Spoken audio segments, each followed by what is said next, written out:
Ćao drugari, evo danas pripremamo jednu egzotiku, možemo tako da je nazovemo, lignje sa ananasom. Ovaj recept sam dobio od, sličan u stvari recept sam vidio kod kolege na kruzeru od jednog Filipinca. Oni mnogo koriste ananas u svojoj kuhinji, pa evo da vidite kako se i ovo jelo priprema. U vrelu vodu stavili smo oguljenu i očišćenu bundevu da se kuva iseckano na kockice.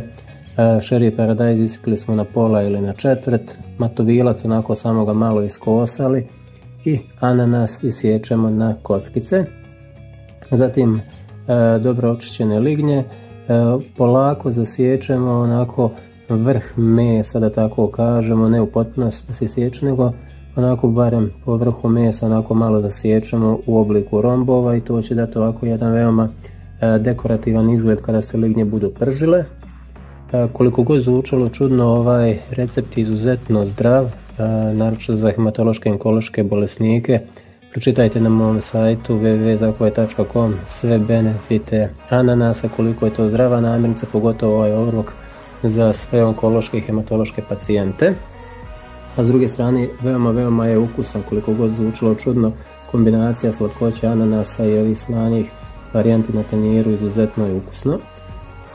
Bundevac smo znači iskuvali, uz dodatak soli i bibera napravili smo i maslinovog ulja napravili smo pire i zatim u dobro zagrijanu tavu dodali smo na malo maslinovog ulja lignje da se preprže i ananas. Bukvalno pržimo nekih 5 minuta na visokoj temperaturi da porumeni sa obe strane i zatim ćemo servirati naš pire ovako otprilike na sredinu tanjira, znači pire je taj od bundeve. Zatim ćemo od matovilca i šeri paradajza uz dodatak soli i malo maslinovog ulja napraviti kao jednu ovako laganu salaticu, servirati također na tanjir i zatim servirati ananas i lignje i naravno dekorisati sa malo limuna.